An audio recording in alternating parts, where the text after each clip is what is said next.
നമ്മുടെ വീടിൻ്റെ പ്രധാന വാതിൽ അതിന് തൊട്ട് മുകളിലായിട്ടൊരു ലക്ഷ്മി ദേവിയുടെ ഫോട്ടോ വയ്ക്കുന്നത് വളരെ നല്ലതാണ്. എന്നാൽ ഏത് ലക്ഷ്മി ദേവിയുടെ ഫോട്ടോ ആണ് വയ്ക്കേണ്ടതെന്ന് പലർക്കും അറിയില്ല. ഇതാരും അധികം പറഞ്ഞു തരാത്ത രഹസ്യമാണ് വാസ്തുഗ്രഹലക്ഷ്മിയുടെ ഫോട്ടോ വെച്ച് നോക്കൂ, വളരെ നല്ലതാണ്. നമ്മുടെ വീടിന് എന്തെങ്കിലും വാസ്തുപരമായിട്ട് ചെറിയ ചെറിയ പ്രശ്നങ്ങൾ ഉണ്ടെങ്കിൽ അതെല്ലാം പരിഹരിച്ച് നല്ലൊരു ഐശ്വര്യത്തിനും സന്തോഷത്തിനും പോസിറ്റിവിറ്റിക്കും വേണ്ടിയിട്ട് ഈ ലക്ഷ്മി ദേവിയുടെ ഫോട്ടോ വെക്കേണ്ടത്.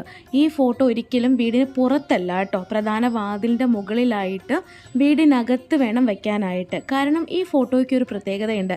ലക്ഷ്മി ദേവിയുടെ വലത് കാല്, അതായത് നമ്മുടെ വീടിനകത്തേക്കൊരു കാല് ലക്ഷ്മി ദേവി എടുത്ത് വയ്ക്കുന്നത് പോലെയാണ് ഈ ഫോട്ടോ ഉണ്ടായിരിക്കുക. തൊട്ട് ബാക്കിലായിട്ടൊരു പശു ഉണ്ടായിരിക്കും, നല്ല ഐശ്വര്യമുള്ളൊരു പശു കൂടി ഉണ്ടായിരിക്കും.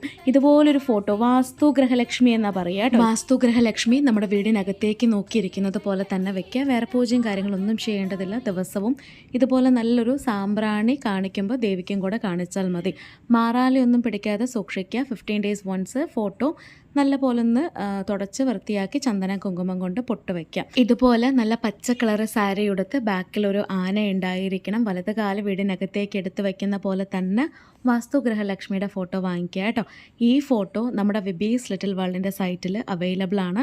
സൈറ്റിൽ പോയിട്ട് നിങ്ങൾക്ക് പർച്ചേസ് ചെയ്യാം, അല്ലെങ്കിൽ സ്ക്രീനിൽ കാണുന്ന വാട്സപ്പ് നമ്പറിൽ കോൺടാക്ട് ചെയ്ത് കഴിഞ്ഞാൽ ഈ ഫോട്ടോ നമ്മൾ കൊറിയർ ചെയ്ത് തരുന്നതാണ്. വാസ്തുഗ്രഹലക്ഷ്മിയുടെ ഫോട്ടോ വെക്കുമ്പോൾ ഈ ഫോട്ടോയ്ക്കൊപ്പം ഒറിജിനൽ താമര വിത്ത് കൊണ്ടുള്ള മാല കൂടി ഈ ലക്ഷ്മി ദേവിക്ക് ചാർത്തി കൊടുക്കുന്നത് വളരെ നല്ലതാണ്. വീടുകളിൽ മാത്രമല്ല, നമ്മുടെ ബിസിനസ് സ്ഥാപനങ്ങളിലും ഇതുപോലെ വാസ്തുഗ്രഹലക്ഷ്മി ഒപ്പം താമര വിത്ത് കൊണ്ടുള്ള മാലയോട് കൂടി വയ്ക്കാവുന്നതാണ്. ഓം ശരവണ ഭവ.